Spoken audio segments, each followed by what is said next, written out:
In 2017, Kenya opened the fastest railway in its history. A brand new line ran from Port of Mombasa to Nairobi. The trip that once took 10 to 12 hours suddenly dropped to about 4 hours. Freight that crawled for days by truck started moving in a single shift. And it took just 3 years to build. But this railway is not only about Kenya. It was built by China Road and Bridge Corporation and financed by Export-Import Bank of China as part of a wider plan to connect ports, cities, and trade routes across Africa. So what actually happened here? How did China build this railway so fast? And did it really transform East Africa's economy? Let's start with the real problem Kenya faced before this railway even existed. To understand why Kenya built this railway, you first need to look at geography. East Africa depends on one main gateway to the sea, Port of Mombasa. Cargo arrives here from Asia, Europe, and the Middle East. Then it moves inland to Uganda, Rwanda, South Sudan, and parts of the Democratic Republic of Congo. For these landlocked countries, Mombasa is not just a port, it is their lifeline.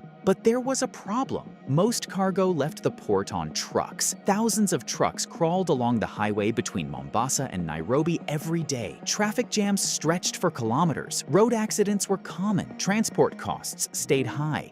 Kenya did have a railway. The British built it in 1901. It used narrow tracks and old locomotives. Trains moved slowly and broke down often. A freight train from Mombasa to Nairobi could take 2 days, sometimes longer.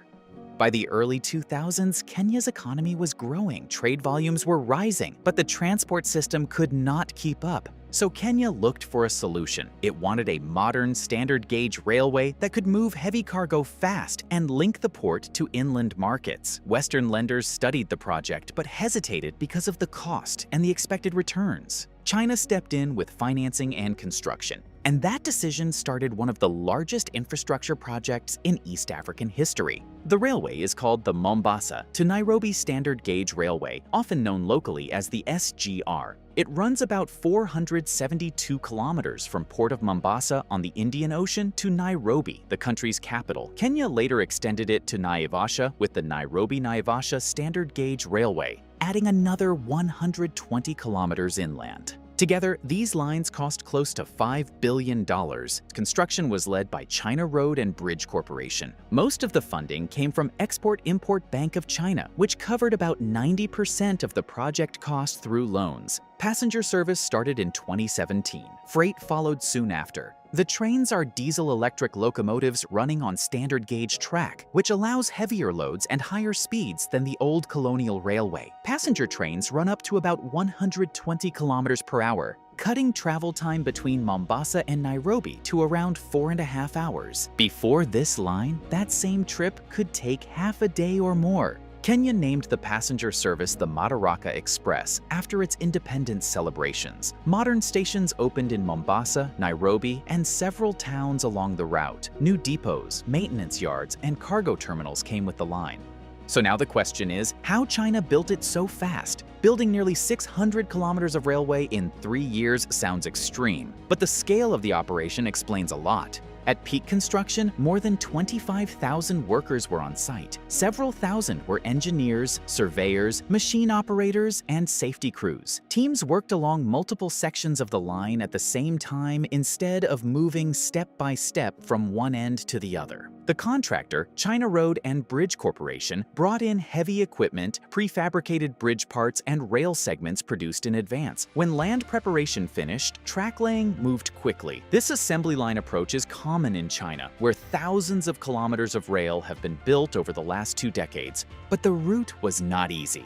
The railway passes through Tsavo National Park, one of the largest wildlife reserves in Africa. Engineers built elevated bridges and wildlife crossings so wild animals could pass under the tracks. In total, the project included dozens of major bridges, hundreds of smaller culverts, and long viaducts across valleys and rivers. Speed also came from financing structure. The loan from Export-Import Bank of China was tied directly to construction. That meant design, funding approval, and building moved together instead of waiting years between each stage. Now compare that with projects in other countries. The California High-Speed Rail project in the United States has been under planning and construction for more than 15 years and still has not opened a full line. The HS2 railway in the United Kingdom faced delays, budget cuts, and route cancellations after costs rose. Different laws, land rules, and politics play a role, of course, but the contrast shows why Kenya finished this line quickly, while similar projects elsewhere stretch for decades. So the railway was built fast, but speed alone does not matter if it does not help the economy. The real test of any railway is simple. Does it move goods faster and cheaper? For Kenya, early data showed clear changes. Before the railway, a container from Port of Mombasa to Nairobi could cost around $1,000 by truck, depending on fuel prices and delays. With the SGR, transport costs dropped by roughly 30 to 40% for bulk cargo. Freight trains carried hundreds of containers in one trip, which reduced road congestion and fuel use.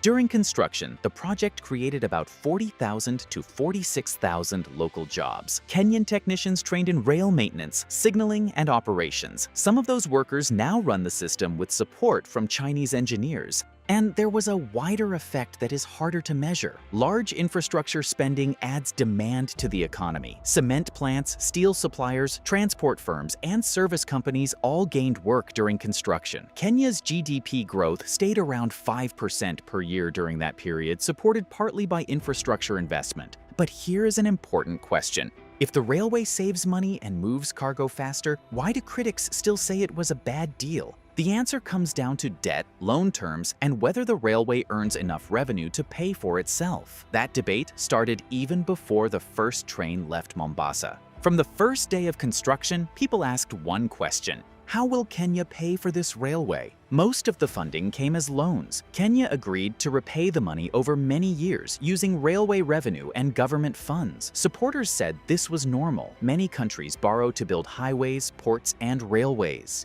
The United States financed its interstate highways with federal debt. Europe built major rail lines with public loans. But critics looked at the numbers and worried. Kenya's public debt rose from about 42% of GDP in 2013 to over 60% within a few years. The railway was not the only reason, but it was one of the biggest projects in that period.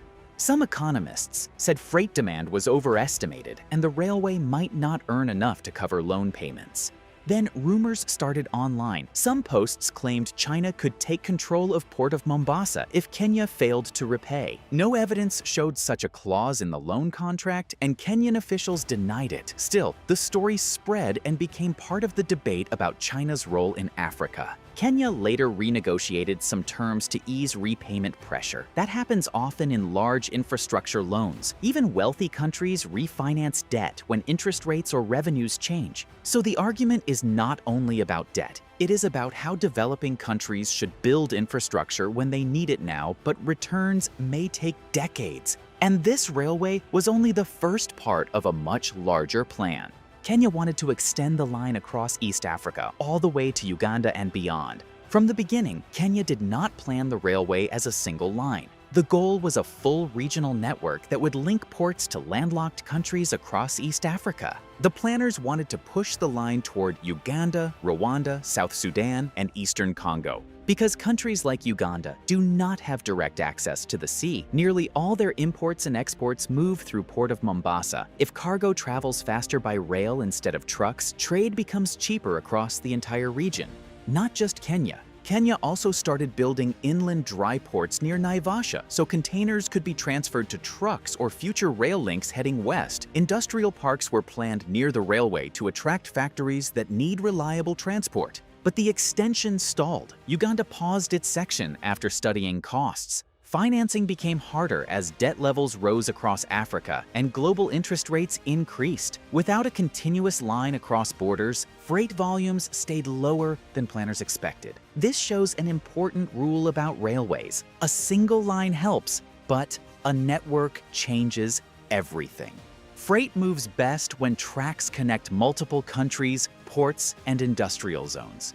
Kenya's railway is not an isolated case. It is part of a pattern. Over the last 15 years, China has financed and built railways across Asia, Africa, and Europe. Many of these projects link ports to inland cities or connect landlocked countries to the sea. Take the Addis Ababa to Djibouti Railway. Ethiopia has no coastline, so almost all its trade depends on Djibouti's port. China helped build a 750-kilometer electric railway between Addis Ababa and Djibouti. Travel time dropped from days to about 12 hours for freight. That line now carries fuel, grain, and industrial goods across the region. Another example is the Laos-China Railway. Laos is a mountainous country with limited transport routes. The railway connects it to China's network and onward to Southeast Asian ports. Freight trains now move goods that once relied on slow road transport. In Indonesia, China helped build the Jakarta-Bandung high-speed railway, the first high-speed line in Southeast Asia. It reduced travel time between two major cities from more than 3 hours to around 40 minutes. Each of these projects has local challenges, but the pattern is clear. China focuses on building railways where demand exists, but financing is hard to secure. The projects often open faster than similar lines in North America or Europe. China's approach often combines financing, construction, equipment, and training in one package. That speeds up delivery, especially in countries that lack large rail industries of their own. But speed and scale do not solve every problem. Some of these railways struggle to earn enough revenue in their early years. Kenya's SGR faces that same issue. Freight volumes need time to grow, and without cross-border connections, trains run below capacity. So after billions of dollars, years of construction, and thousands of workers, did this railway really change East Africa? The answer is mixed. On one hand, the SGR clearly improved transport inside Kenya. This matters because transport costs affect everything. When shipping becomes cheaper, food prices, fuel prices, and factory costs can fall. Investors also prefer regions where logistics are reliable. But East Africa is a region, not one country. For Uganda, Rwanda, or South Sudan, the railway still stops short. Trucks carry cargo the rest of the way. That limits the cost savings. Railways deliver their full value only when tracks cross borders and connect major markets.